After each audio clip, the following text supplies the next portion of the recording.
Welcome back from lunch. And if you brought your lunch with you, that's perfectly fine. Enjoy while you hear a great presentation.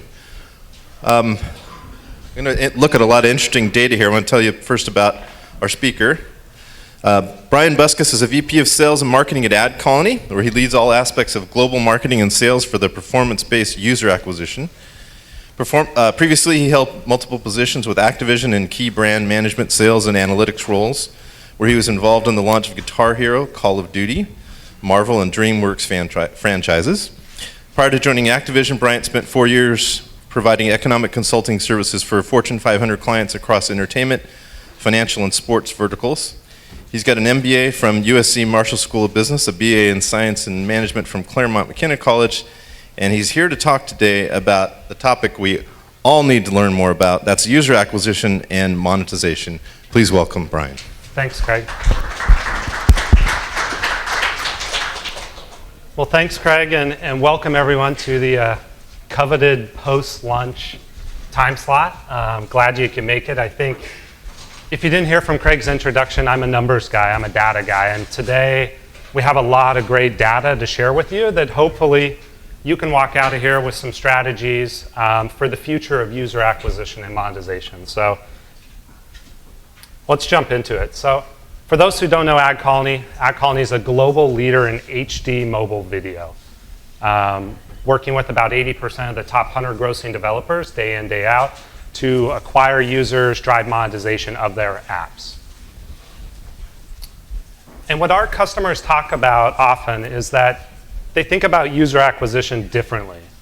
They think about user acquisition as monetization. It's not a separate part of the business, it's intertwined. If you're doing user acquisition well and efficiently and catching on current trends, finding partners that work well, provide transparency, you're going to turn user acquisition into monetization. So I just wanted to kind of keep that thought in mind as we move through here.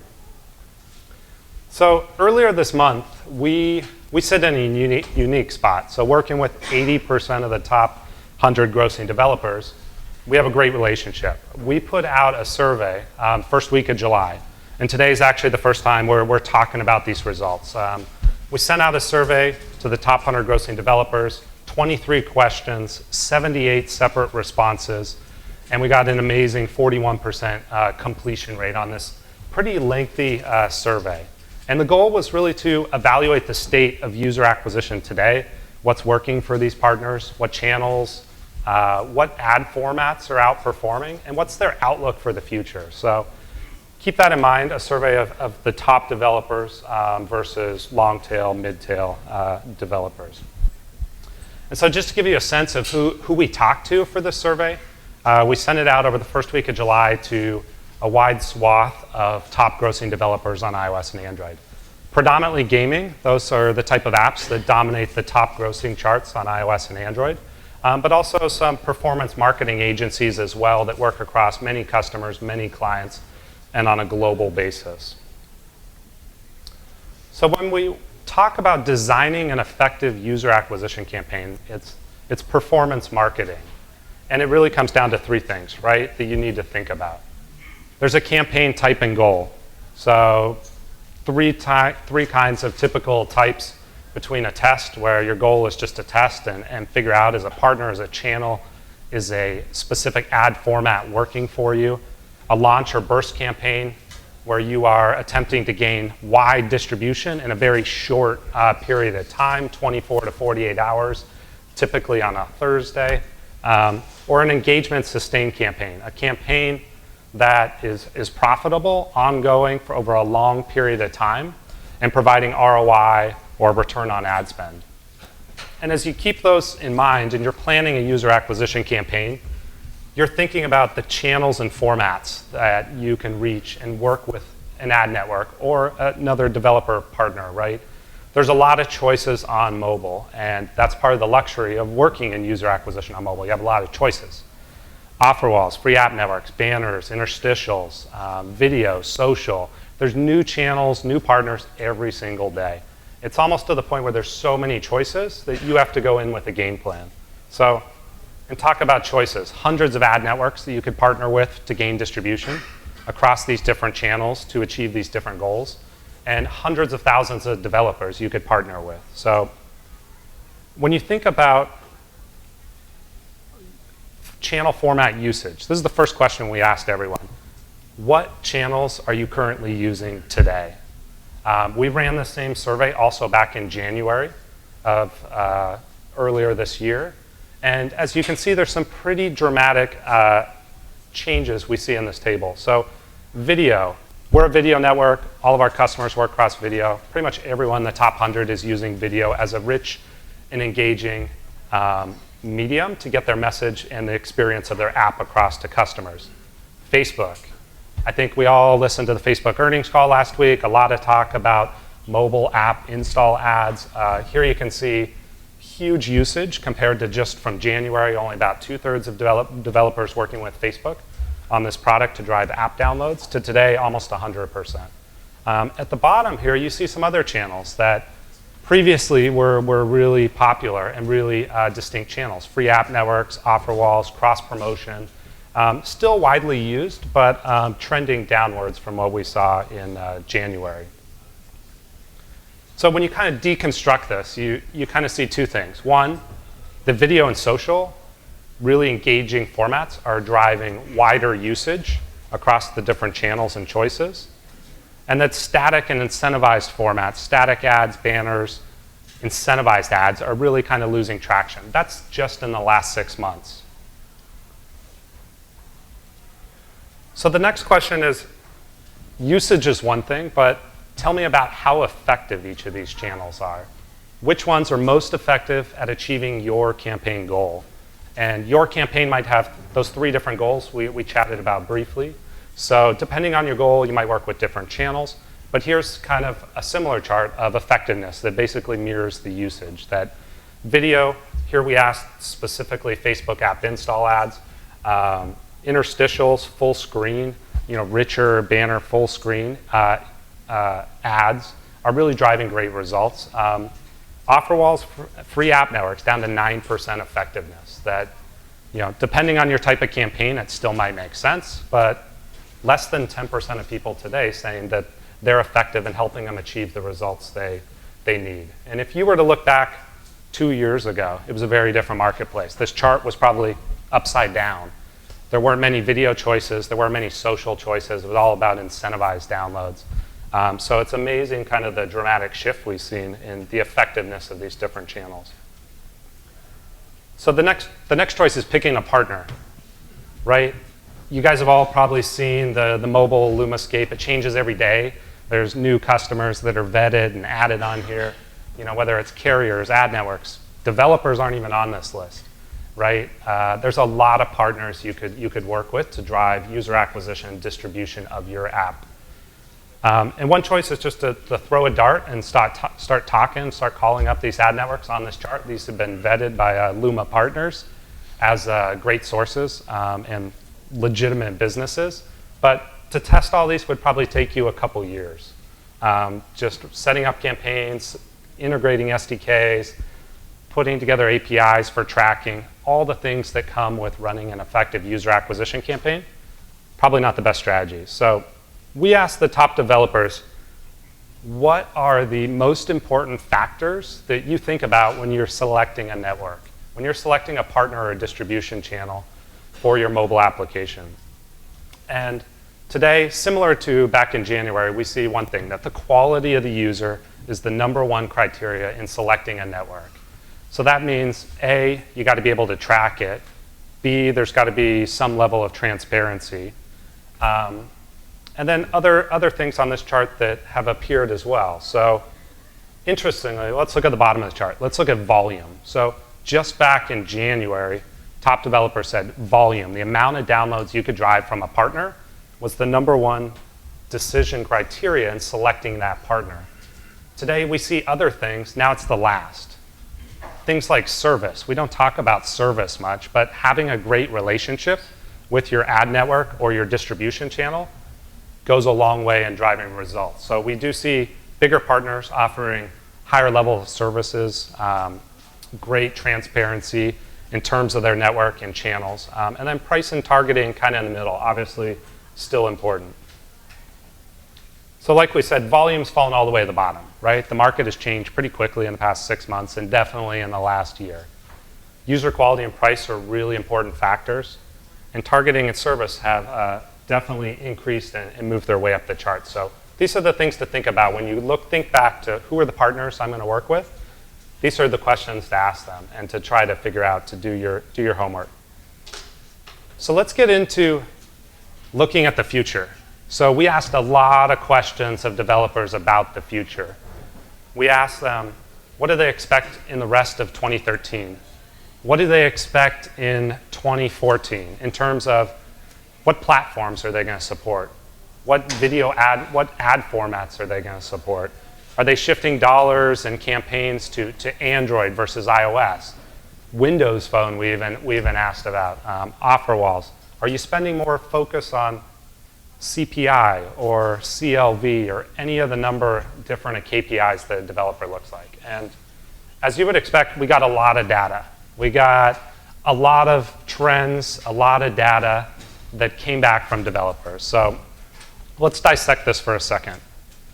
In terms of, let's start with the bad news or stuff that's trending down. So one thing at the top here, we've seen trend down from January to July to even into next year, as developers are telling us, is utilizing new channels. So we see it all every day. There's new partners that emerge in the mobile landscape. There's a really high ability and affinity to test new partners, to keep testing with hopes of finding that new channel that is going to just crush it for you and your app and deliver amazing metrics. Still, we're north of 3/4 people saying, I anticipate testing lots of networks and lots of partners. We've just started asking questions about social. We don't have really enough data to kind of draw a line. But with top developers, social, most of them all are working on social today and expect to be working with social channels in the future. But here in the middle, we have more focused on CPI. So we've seen that earlier in the year, there was a big concern, and costs were rising. If you look at any kind of the charts that track the cost per user kind of on the market and what it costs. But we've seen today that cost has really taken a turn and turned downward. That advertisers are spending more time focused on the quality of the user, like we saw in the previous chart.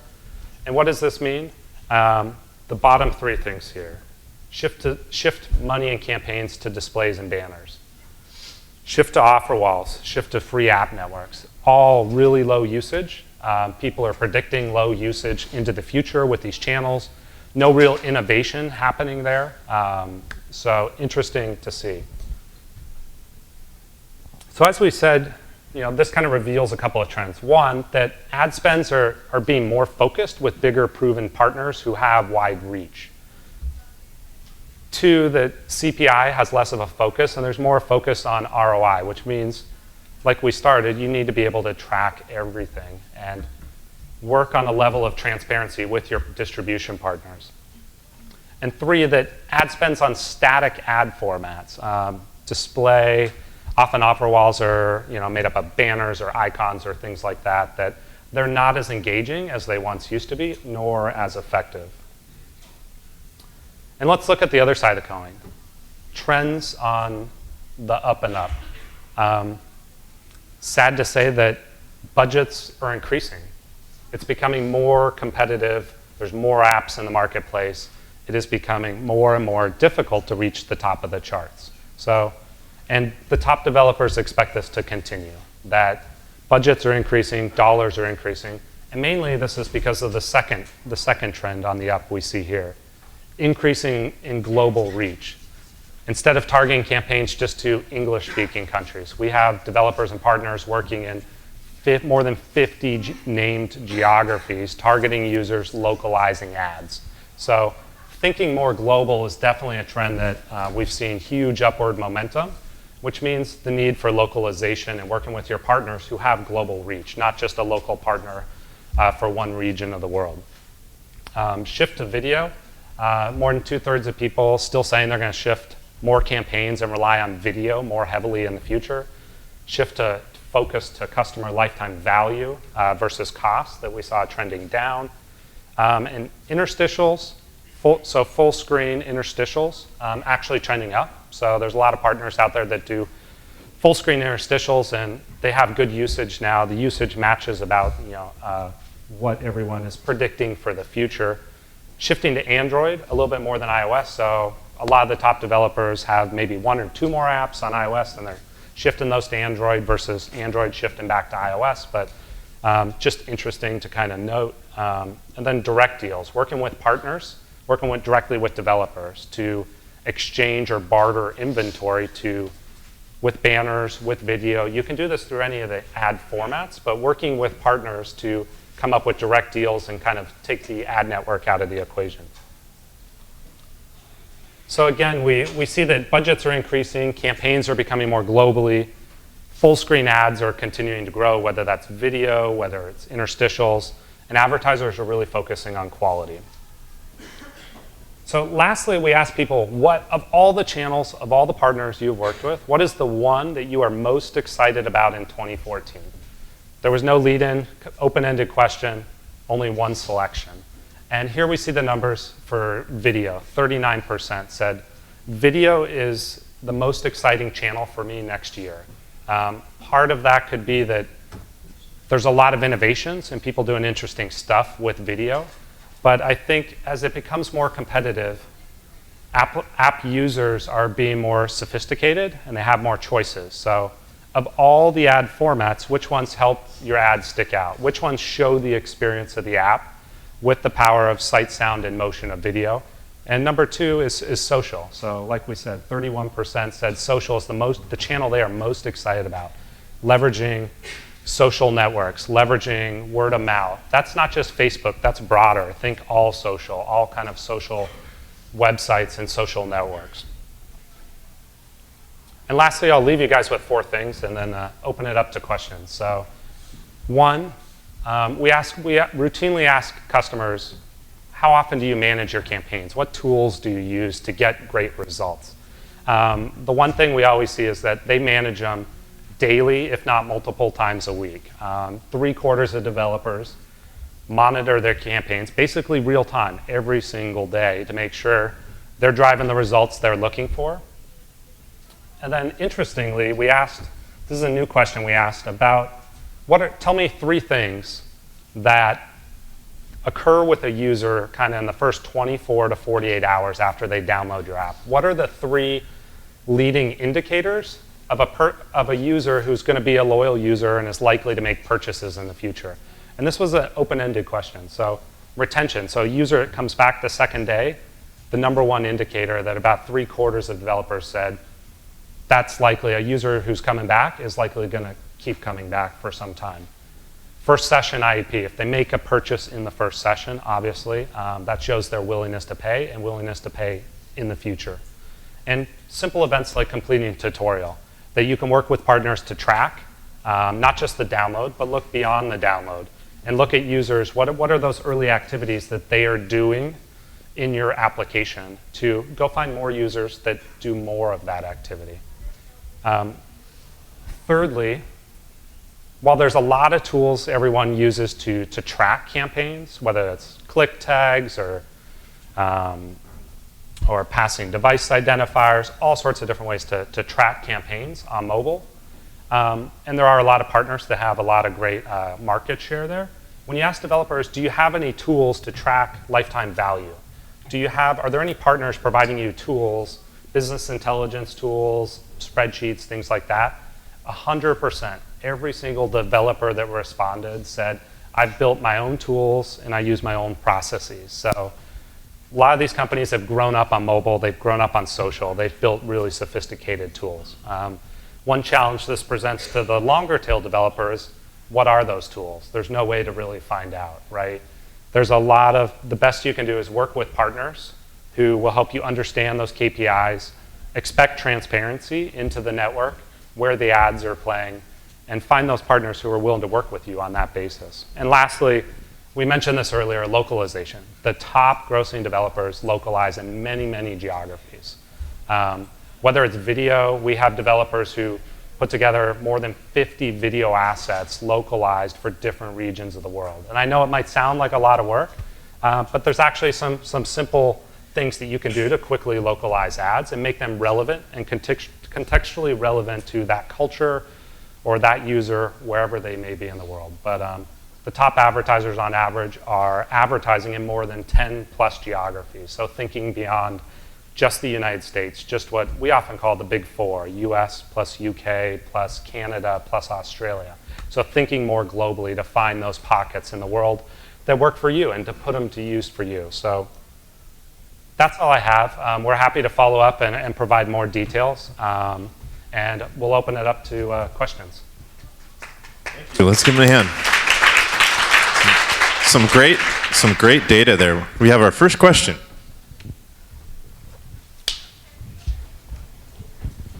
Hey there.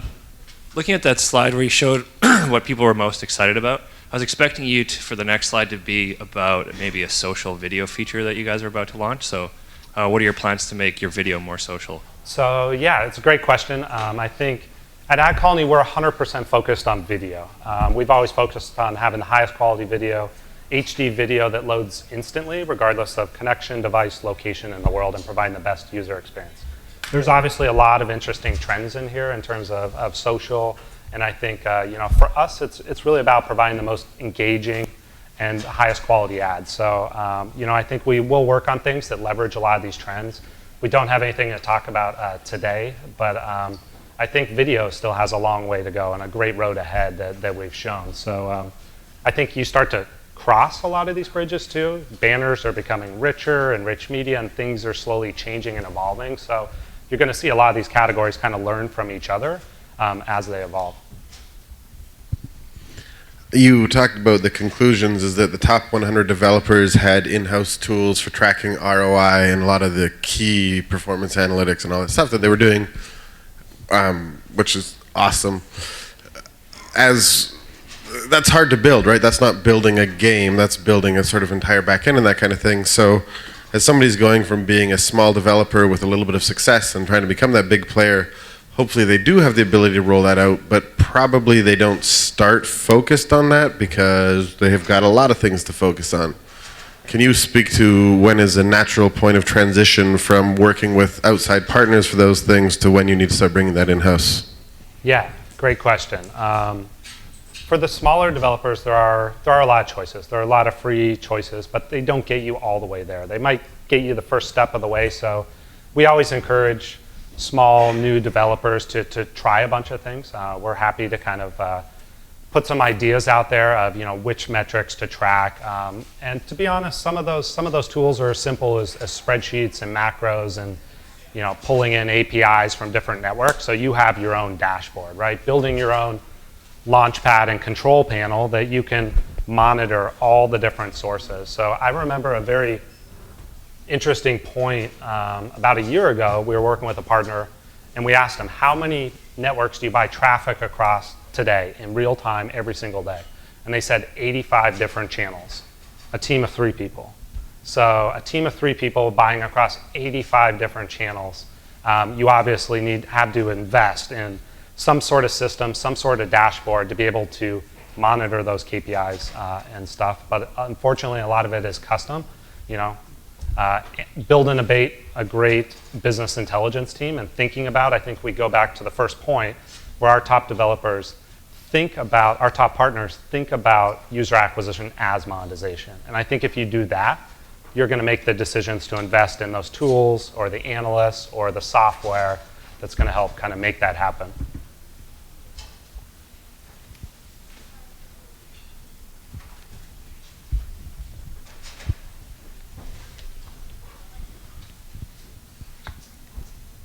I've heard some people talking about rich media ads as the next big thing. What's your take on this? I'm sorry, rich media? Rich media ads, yeah. Yeah, so like I said before, there's kind of these new emerging formats, and some of these channels, I think if we stand up here 6 months from now, are going to be very different.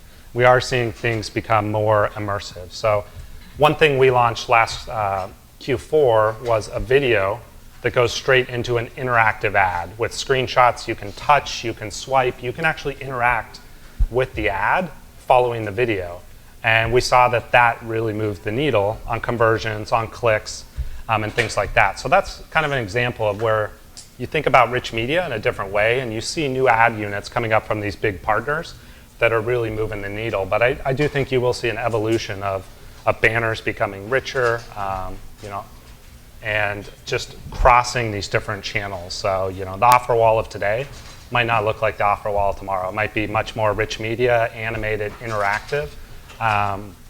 Things continue to evolve as the marketplace evolves and new people come in.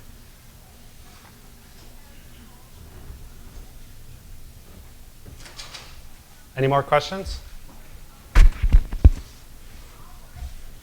All right. Well, thank you guys.